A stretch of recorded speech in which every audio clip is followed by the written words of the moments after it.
J'ai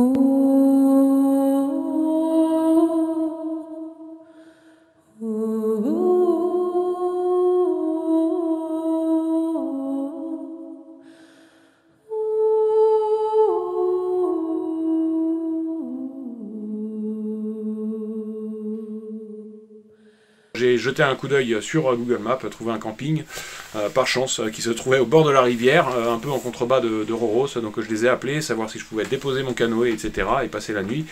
Et puis il y avait une cabine de libre. Donc j'ai pris une cabine et puis j'ai passé la nuit ici. Et puis j'ai pu leur déposer le canoë avec mon daypack et puis les pagaies. Donc ils me gardent ça pour 4-5 jours. Je suis sur le départ, j'ai réorganisé toutes mes affaires. Donc toujours même dans le sac à dos, hein, ça ne change pas. J'ai dézippé les poches latérales pour l'alléger au maximum. Et puis voilà, c'est une telle capacité, 125 litres, que j'ai pas besoin d'utiliser les poches latérales. Donc tout tient dans la grande poche centrale et puis voilà, compacté, etc. pour avoir la charge au maximum au plus près de la clé de portage. Alors malgré tout, malgré que ce soit en configuration allégée, ça reste un poids quand même super lourd, hein, du fait que c'est un sac destiné au port de charge lourde. C'est un sac qui à vide, je fais dans les 4,5 kg, donc c'est déjà le poids de la config d'un gars qui fait de la rando ultra light, sans rien mettre dedans. Mais en tout cas, voilà, il y a un tel confort de portage avec la ceinture articulée qui suit le mouvement des hanches, que on sent pas le poids, quoi. Enfin, on sent, ça muscle les jambes, mais on sent pas la charge sur les épaules, sur les hanches. Le corps n'est pas en train de se battre contre le sac pour le porter autrement que simplement développer notre musculature. Il est 10h30 du matin, je parlais de faire des courses parce que je repars là donc aujourd'hui avec un petit inconvénient que je vous ai pas montré précédemment, mais ça date pas d'aujourd'hui, tout simplement le talon de la chaussure. Voilà, merci Garmont. Première fois que ça m'arrive, ça m'était jamais arrivé un truc comme ça, décousu tout autour. C'est de la simple couture avec du fil bateau, quoi, du fil, je sais pas ce que c'est comme fil, mais enfin voilà, partie sensible de la chaussure où on vient à forcer un peu, que ce soit pour rentrer le pied ou même le sortir. Donc là, ça s'est décousu partout. J'avais songé, voilà, pour l'aventure, c'est toujours un truc à prendre, un kit de couture. Après un kit de couture standard, pour coudre du cuir, ça fait mal au pouce, quoi. Pour pousser l'aiguille, il faut un dé à coudre. Néanmoins, il semble, voilà, en serrant bien la chaussure, que je puisse tout de même marcher, puisque le bas, tout le talon tient. Donc voilà, ça, c'est juste un petit peu moins maintenu, la chaussure est un peu moins maintenue au niveau du pied. Mais quoi qu'il arrive, même si je ne trouve pas de nécessaire à couture, ou même si ça tient pas, parce qu'après recoudre soi-même avec du fil, cette partie-là, c'est pas dit que ça tienne longtemps. Et voilà, a priori ça devrait le faire. J'espère que je vais trouver un kit de couture, j'espère que je vais réussir à coudre au travers du cuir, et puis j'espère que ça va tenir. Mais ça fait beaucoup de j'espère, et je pense que ça tiendra pas, et je pense que je vais y arriver comme ça.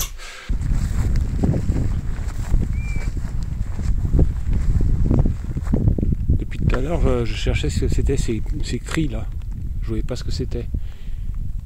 Et je me rapproche, et puis le cri s'éloigne, et en fait ces petits oiseaux qui volent en rase-motte, donc à chaque fois que je me rapproche ils s'éloignent, et ils font ces petits cris aigus comme ça.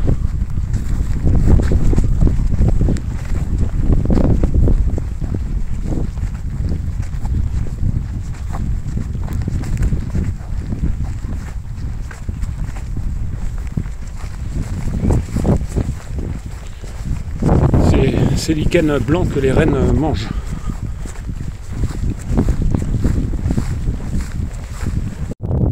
Bien, premier sommet, si on peut appeler ça un sommet. Je sais pas, c'est à 1000 et quelques. On aperçoit un petit peu de l'eau sur laquelle j'ai navigué pour arriver à Roros, dans la vallée. Et puis voilà quoi. Moi, mon trail, il est là.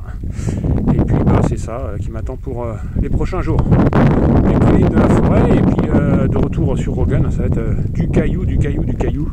Là c'est l'autoroute, et puis sur Rogan, ouais, les parties plates vont disparaître. Et ouais, le trail est On peut pas faire plus simple. C'est des kilomètres, c'est tout droit.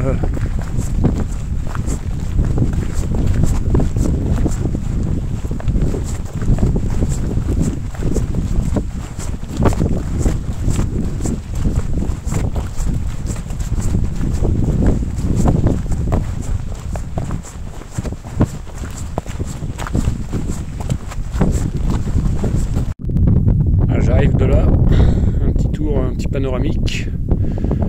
Celui-ci est assez sympa. Avec quelques arbres un peu plus à l'abri du vent ici, une petite cabane, le petit lac en contrebas.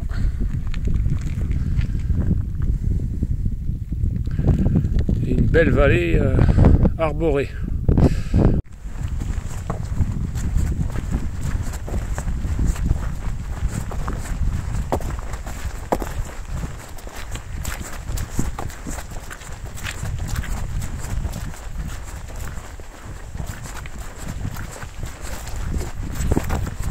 Pour ce genre d'aventure un peu engagée, on négocie pas avec, on évite de négocier avec la météo. Et un tarp de 3 mètres par 3 mètres, mine de rien c'est juste, hein. Moi j'avais fait un pèlerinage à Ars sur Formans en partant de Paris, donc Ars sur Formans à côté de Lyon. Donc j'étais allé à pied depuis Paris et j'avais fait ça avec le 3 mètres par 3 mètres.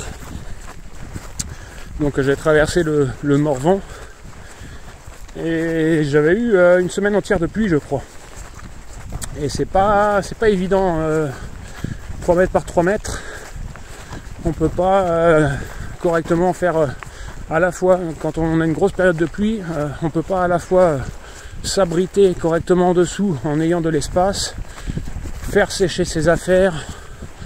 Et c'est un peu compliqué quoi, parce que pour vraiment se protéger des éléments, il va falloir faire un abri fermé, on ne peut pas monter une simple appentis.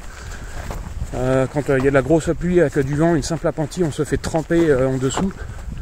Donc il faut obligatoirement faire un montage minimum canadienne et puis idéalement fermé, montage 3 côtés quoi, donc une demi-pyramide ou une canadienne fermée d'un côté.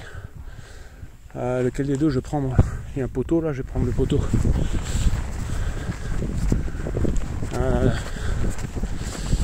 Et donc 3 mètres par 3 mètres, voilà, si c'est des aventures qui durent pas longtemps et puis qui sont pas dans ce genre d'environnement où ça peut devenir potentiellement assez extrême pour la saison. C'est-à-dire que là, par exemple, le mois d'août, ça peut descendre, j'ai vu du 6 degrés, ça peut descendre à 4 degrés. Et puis là, cette année pluvieuse, voilà, avec des intempéries énormes, des précipitations énormes. Donc 3 mètres par 3 mètres, ça va pour de la rando à la semaine ou ce genre de truc. Même si on est trempé, voilà, on sait qu'on va tenir le coup. Et puis après, sur des durées plus longues, et puis dans des environnements où on est susceptible de rencontrer des météos potentiellement plus extrêmes, je pense que je partirai jamais avec du 3 mètres par 3 mètres. Par contre, je suis très intéressé de tester le 3,50 m par 3,50 m de DD-Amok.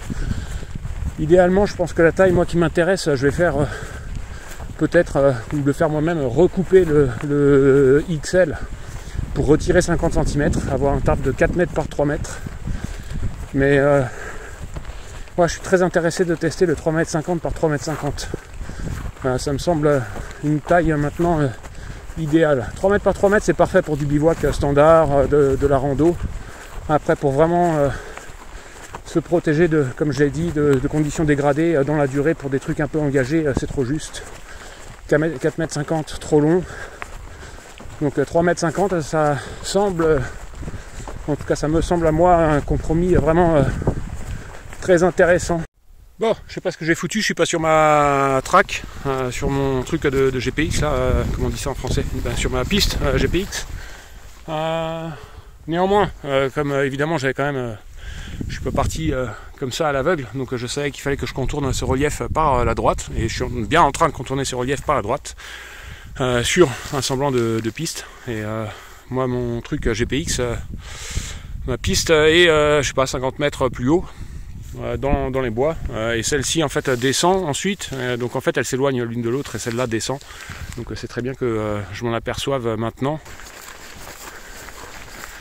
Bon, l'avantage de randonner avec les applis, bon c'est voilà, même si tu fais pas gaffe, etc., tu te perds, un petit coup d'appli et puis tu as ta position,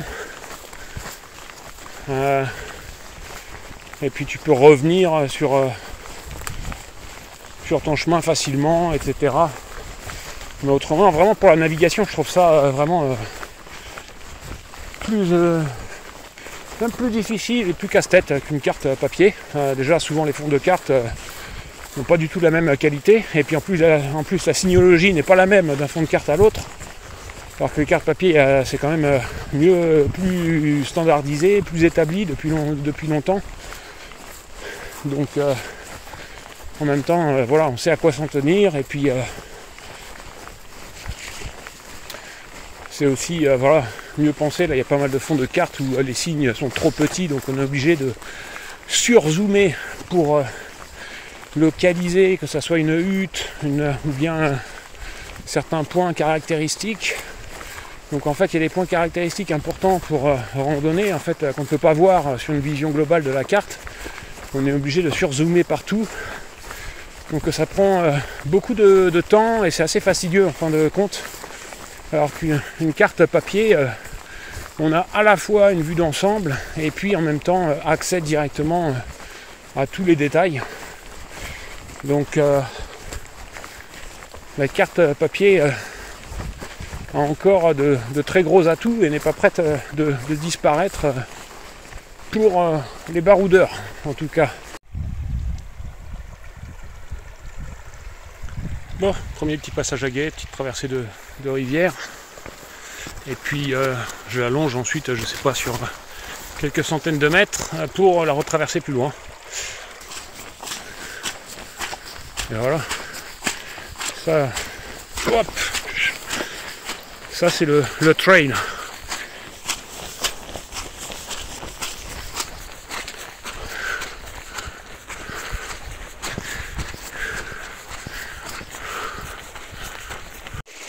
Ok, deuxième franchissement, et puis on se dirige, je crois, vers cette petite colline là, faire le tour par la droite. Et puis voilà, hein, au point où j'en suis. Hop. De toute façon, le chemin c'est ça.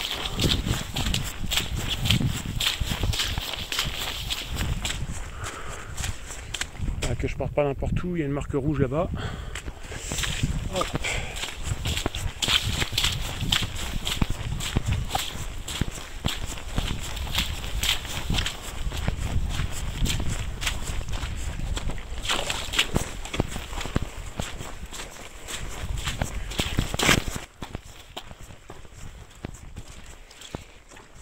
Et c'est là qu'on voit l'intérêt de certains choix dans la démarche ultralight. Hein.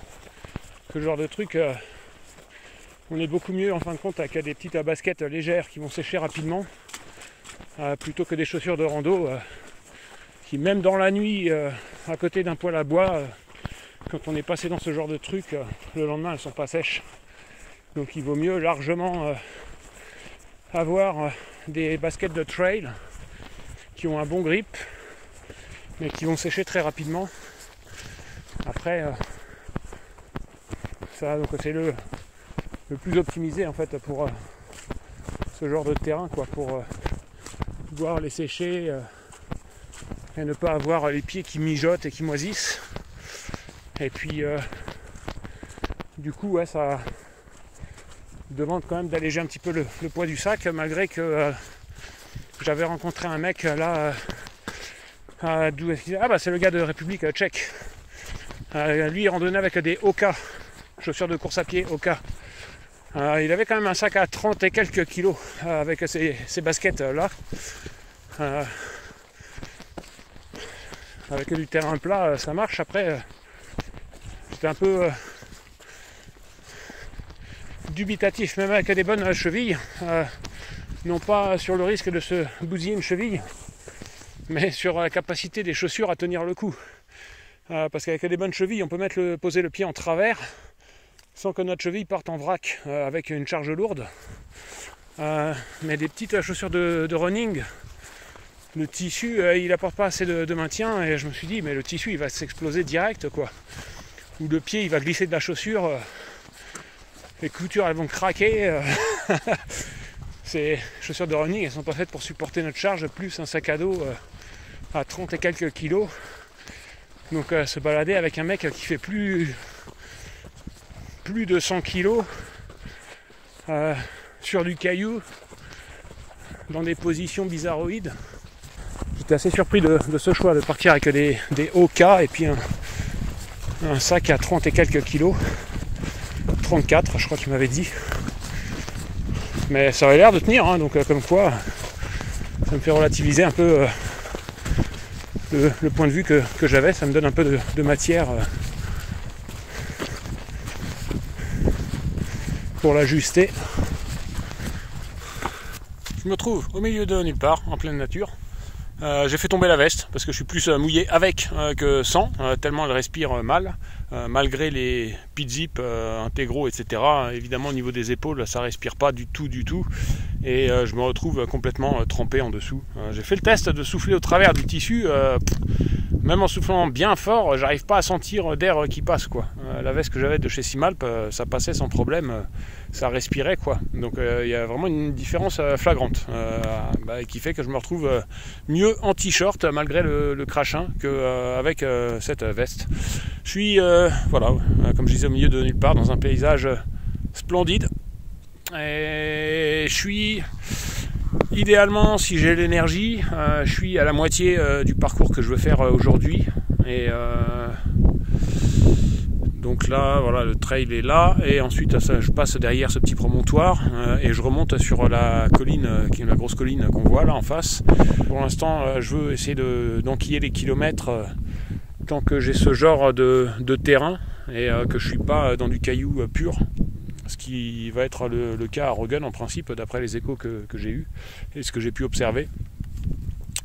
Donc voilà, je risque d'arriver, je sais pas, là il est 16h30, 17h, un truc comme ça, et donc ouais, je pense que je vais marcher, si j'ai la force, je vais marcher jusqu'à 20h, 21h, dans ces eaux-là, et puis voir, sur les coups de 20h, voir où j'en suis, quoi. Si je vois qu'il y a encore de trop, je m'arrête avant, mais disons il y a une cabane là-bas, donc je pourrais faire du feu. Là en théorie, puisque je suis loin des flammables, c'est autorisé, mais il n'y a pas une branche quoi. Je suis pas prêt de faire brûler un truc là. Puis en plus avec là la durée, comme il pleut depuis plusieurs semaines, le bois est détrempé de chez détrempé. Le bouleau dans le coin, j'étais très surpris, mais les écorces de bouleau ne brûlent pas. Elles ont du mal à s'enflammer, elles génèrent très peu d'hydrocarbures.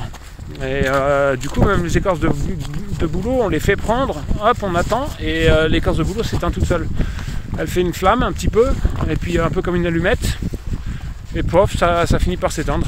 Donc même avec les écorces de bouleau c'est difficile de démarrer un feu. En fin de compte, souvent on y arrive mieux au briquet, ou disons aussi bien, pour essayer d'être le plus objectif possible. J'y arrive avec les écorces de bouleau parce que j'en ai gardé dans un ziploc d'un endroit où j'en ai trouvé qui brûlait bien. Mais si je me contentais de prendre celle que je trouve à chaque point feu, 3/4 du temps, j'arriverais pas à allumer le feu avec les écorces de bouleau. Donc encore une grande leçon de Dame Nature. Mais pourquoi j'ai oublié ma crème solaire? Bordel! Ça c'est bon. Nature sauvage à perte de vue. Et puis si je m'arrête, je crève. Personne qui va venir me chercher. J'ai juste ma couverture de survie, mon tarp.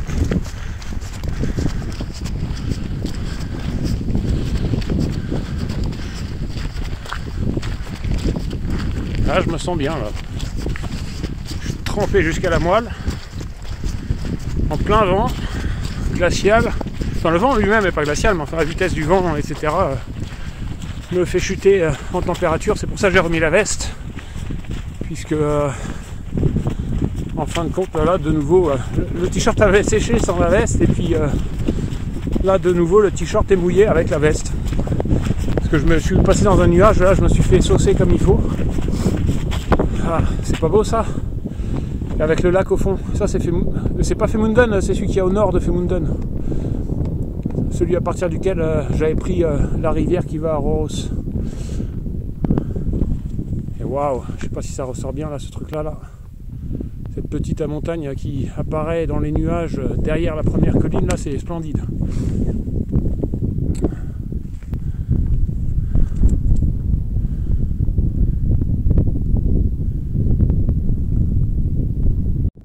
Bon, je profite de quelques secondes où les nuages passent et où la vue se dégage. Voilà, pour faire un petit panoramique du paysage qui malheureusement, voilà, c'est une année pluvieuse, année nuageuse, donc on n'y voit pas grand chose, mais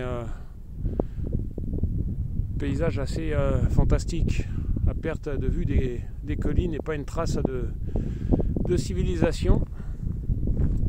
Donc c'est toujours un plaisir quand ça se découvre, quand ça se dévoile un petit peu comme ça.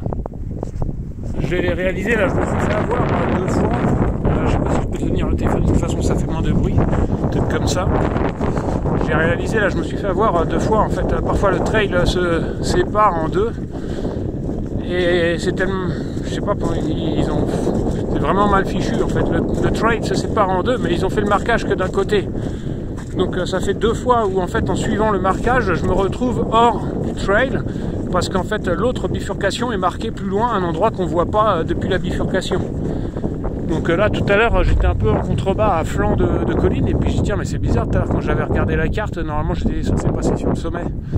Et puis pourtant j'avais bien suivi le balisage, j'étais sur le chemin balisé, mais en fait ouais, le chemin balisé s'est séparé en 2, et à aucun moment c'était indiqué qu'il y avait une séparation quoi. Donc par contre, j'ai bien vu par moment, voilà, des pistes qui partent, mais bon, quand elles sont pas, si elles sont pas marquées, je vais pas prendre la piste qui est pas marquée, la privilégier sur celle qui est marquée, quoi. Donc, ouais, ils sont pas. Ça fait 2 situations comme ça, donc ouais, j'espère que je vais voir à l'avenir comment ça continue, mais ils ont pas l'air super fortiches niveau balisage. Il va falloir que je sois super vigilant à ça. Et puis en particulier quand je vais repasser sur carte papier ou un 50 000. Là c'est Open Topo Map, donc voilà, si je me gourre, je peux dans ce genre de végétation, je peux couper pour récupérer mon chemin. Après quand c'est de la forêt et tout ça, sur Rogan, je vais pas pouvoir couper, il va falloir que je revienne sur mes pas.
Bien, un nouveau petit panoramique point topo.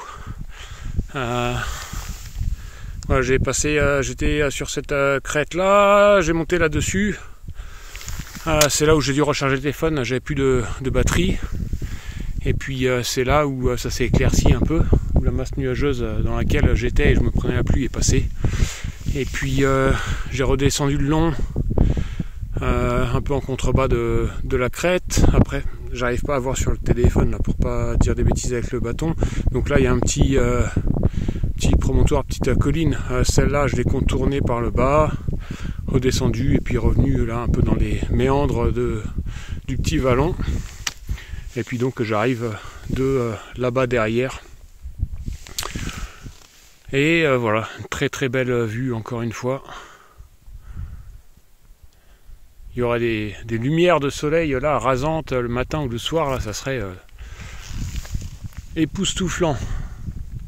Et donc ouais, là j'ai mis, je crois qu'il était 16h30 quand j'étais là-haut, là sur la colline en face. Là il est 18h30, un peu plus même. J'ai mis 2 heures pour aller de là-bas à ici, dans la brume, la rocaille et la boue. Donc ouais, 20h ça va faire short, mais peut-être 21h, j'ai encore bon espoir 21h d'arriver à la cabane que je ciblais idéalement pour aujourd'hui, parce que j'étais vraiment pas sûr de pouvoir l'atteindre. Et là maintenant c'est chaud les marrons, mais ça me semble tout de même jouable. Et j'ai prélevé pas mal d'écorces de bouleau, enfin pas mal, c'est relatif à la taille des arbres, etc. C'est tout petit bout, mais enfin ce que j'ai trouvé, quoi, j'ai trouvé pas mal de petits morceaux d'écorce, et puis 2 gros morceaux sur un arbre mort. Donc voilà, au cas où déjà ça me fait un peu de matériel pour allumer le feu ce soir, peut-être plus facilement si ça veut bien prendre, si ça brûle bien. Ça me fera gagner du temps, voilà, en arrivant, j'ai pas besoin de commencer à chercher, faire une collecte de bois, j'ai directement mes écorces de bouleau, et puis j'ai ramassé des petites brindilles bien sèches aussi que j'ai trouvées par moment et qui sont dans la poche cargo de mon pantalon en train de se déshumidifier voilà, pendant la marche. Et puis donc j'espère que tout ça me permettra d'allumer un feu très rapidement en arrivant ce soir, d'essorer mes chaussettes et puis les faire sécher auprès du feu, etc.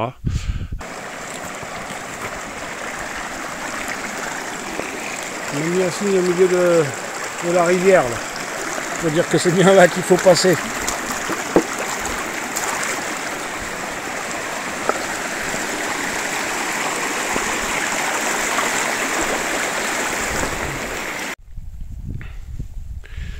Bon, je suis en train de regrimper sur l'autre, là j'arrive de la colline en face, là où j'ai fait la séquence vidéo précédente. Et là je regrimpe vers l'espèce de flanc rocheux qu'on apercevait. Et celui-ci, plus petit là pour passer entre les deux, redescendre derrière vers le lac. Et ouais, fin de journée, ça se fait sentir dur. Et puis dans ce sol là, c'est marcher sur de l'éponge. Les pieds s'enfoncent. Et c'est comme ça toute la route là, dès qu'il y a des arbres.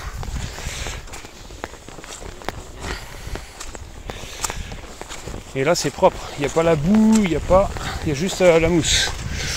Et on est en hauteur, donc l'eau elle est retenue par les mousses, par le sol. C'est pas de l'eau qui s'écoule vers le bas et puis tout redevient sec.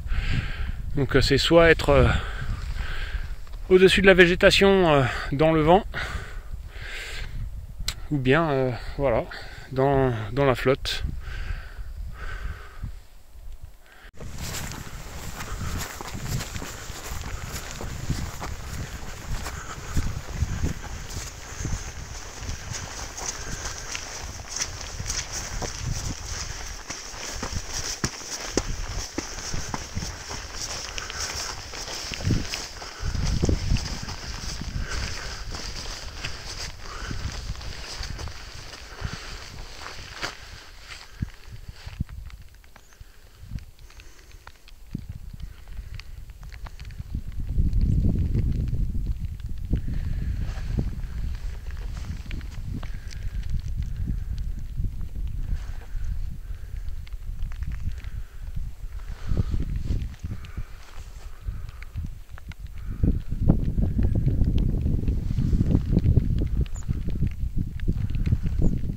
Bon. Étape importante pour moi là moralement, parce que je commence à être, j'arrive même plus à parler, je commence à être au bout de mes forces. Là c'est peut-être la dernière fois que j'aperçois cette montagne d'où je viens, tout au fond à l'horizon, sur laquelle voilà, je suis passé à 16h30, et puis je sais même pas ensuite si j'ai pas démarré sur celle qu'on voit vraiment derrière à l'horizon. On voit juste une toute petite bande fine, je sais pas si ça ressort à la caméra. Et puis voilà, toute cette distance, les petits vallons, les petits trucs, tout ça passé avec les shoes pleines de flotte, les chaussures pleines de flotte, et puis de la boue parfois, des cailloux. Et Là, étape, voilà, étape que je m'étais fixée, enfin le lac. Et puis si je sens pas d'aller jusqu'à la cabane, voilà, je vais me bivouaquer pas trop loin dans le coin, je sais pas, soit dans les arbres là ou dans les arbres de l'autre côté, trouver un endroit qui est pas trop détrempé, ce qui est quasi mission impossible. Mais ouais, redescendre un peu et puis trouver un coin un peu plus abrité du vent au cas où le vent se lève, pour pas me retrouver avec un tarp de 4,50 m en plein vent qui se transforme en parapente. Qui s'envole et puis que je me réveille du coup sans tarp pour finir cette rando. Donc voilà, là c'est sur la carte, ouais, c'est un point, l'un des derniers objectifs. Après le lac, ça redescend en principe plus ou moins, peut-être encore un peu à monter, mais ça redescend essentiellement vers la cabane. Mais il y a encore de la distance, hein. J'ai un gros, je crois encore un gros 6 km. Et il commence à se faire tard, la luminosité a baissé. Je pense que le téléphone doit compenser ça, mais la luminosité a déjà bien baissé. Après voilà, je disais que je peux marcher jusqu'à 21 h, ou voire moi j'envisageais éventuellement plus pour être certain d'atteindre cette cabane et puis de passer un cap dans ce retour à pied. Le sol, hein, c'est toujours pareil. Voilà, on s'enfonce partout à fond. Les chemins sont des cours d'eau.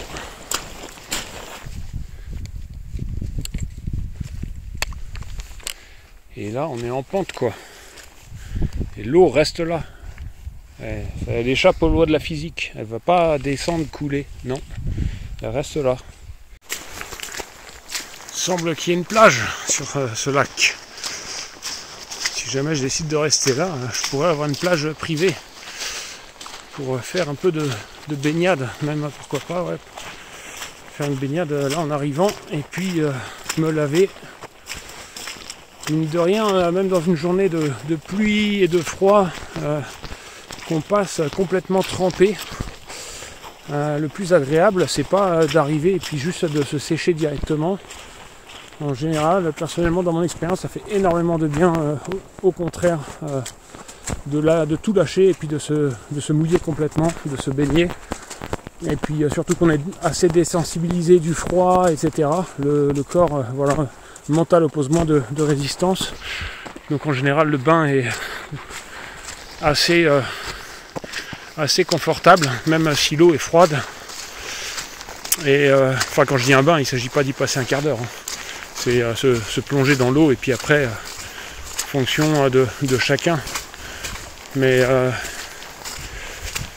ça fait vraiment du bien au corps après une journée difficile.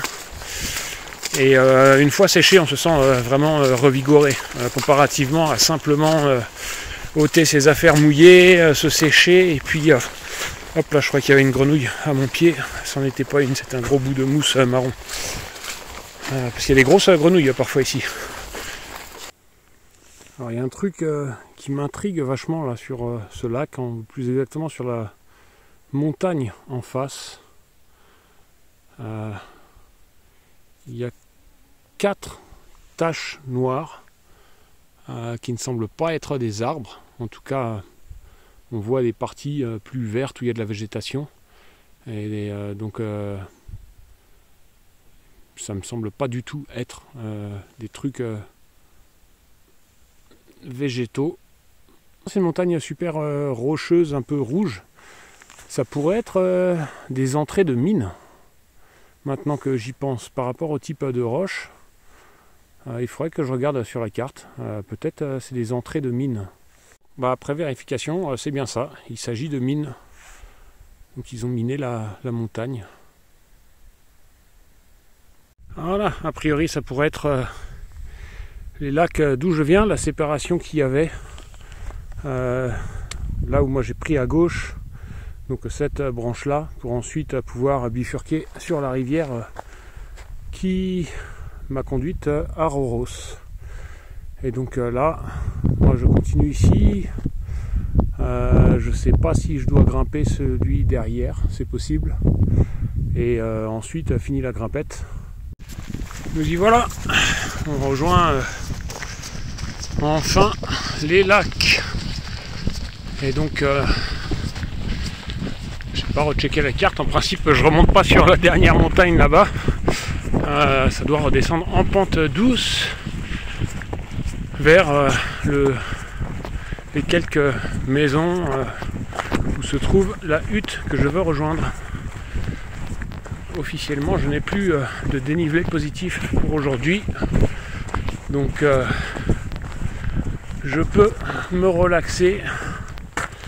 Et puis, voilà, je sais que quelle que soit l'heure à laquelle j'arrive là sans forcer. J'ai plus la pression. Et puis, voilà, je peux en plus redescendre avec cette vue là. Donc ça, c'est les lacs au nord de Femunden. Et puis, on voit un petit bout du grand lac Femunden là-bas derrière, qu'on aperçoit tout petit liseré au-dessus de la crête, au point les plus bas de la crête de la colline sombre là.